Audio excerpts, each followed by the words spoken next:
Ang kababalaghan ng Shaniwar-Wada. Si Ana ay nasa kalagitnaan ng pagsasagawa ng kanyang research sa the most haunted places in the world nang bigla siyang napadpad sa isang artikulo sa Shaniwar-Wada Fort. Lily, pakiramdam ko itong Shaniwar-Wada o kilala bilang Kila ay ang pinaka-nakakatakot na lugar talaga sa buong mundo. Bakit naman? Kasi hanggang ngayon, yung mga tao doon, nakakarinig pa rin ng mga humihiyaw at humihingi ng tulong. Ano ba ang kwento sa likod ng lugar na yon? Hindi ko masyadong alam ang buong detalye. Pero ang alam ko lang, yung fort na yon itinayo noong 1730 ni Haring Bajero Peshwa. Ang kwento sa fort na yon naging napakamalas para sa kanya.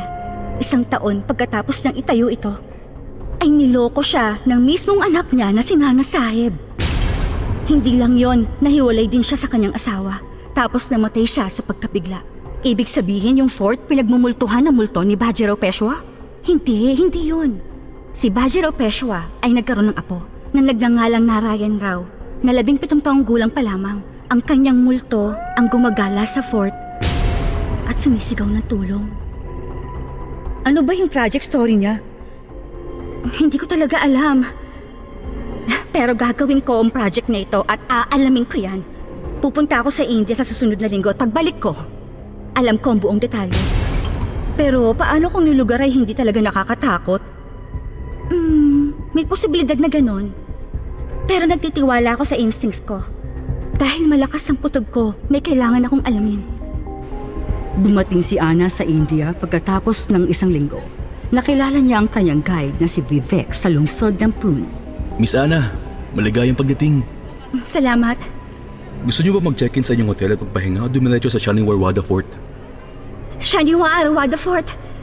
Matagal na panahon ko nang hinintay na makita ang lugar na yan. Hindi ko na mapipigilan pa ang pananabik ko.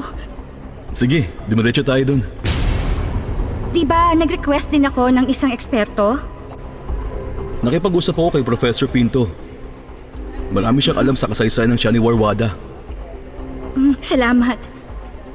Sinamahan ni Vivek si Ana sa Shaniwar-Wada Fort. Umaga pa at namangha si Ana sa arkitektura ng lugar. Kamangha-mangha!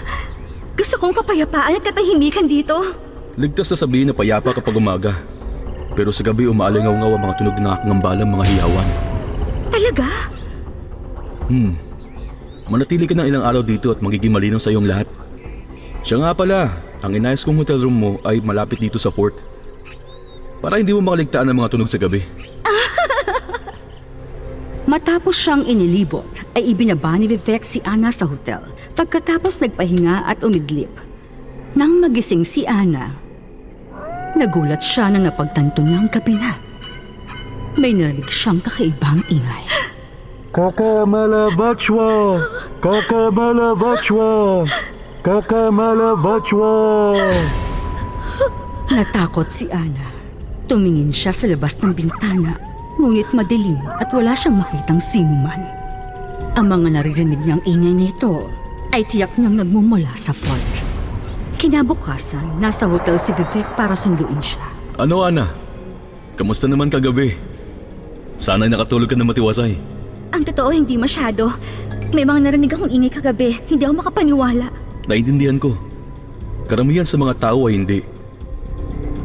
Pero umaasa akong pag nakita kayo ni Professor Pinto ay mapapawi ang iyong kalituhan. Punta na natin siya. Sinamahan ni Vivek si Ana sa bahay ni Professor Pinto. Hi Ana. Kamusta ka? Ayos lang, salamat. Kayo po ba? Maayos na maayos. Ang graduation project ko tungkol sa pagsasaliksik sa mga nakakatakot na lugar. Pinili ko si Shaniwar-Wada bilang paksa para sa aking proyekto. Naramdaman mo ba na ito nakakatakot? Hindi ako sigurado. Pero kagabi nakarinig ako ng mga sumisigaw galing sa fort. Ang fort ay itinayo ni Bajirao Peshwa na may 3 anak na lalaki. Sina Vishwas Rao, Madhav Rao at Narayan Rao. Pagkatapos ng kanyang kamatayan, ang korona ay pinasa sa kanyang panganay na anak na si Vishwas Rao. Nagalit ito kay Raghunath Rao o Ragoba na kapatid ni Bajirao Peshwa. Si Ragoba ay nagpaplano at balak na maging hari sa anumang katumbas. Sa ikatlong labanan sa Panipat, binawian ng buhay si Vishwa Saraw.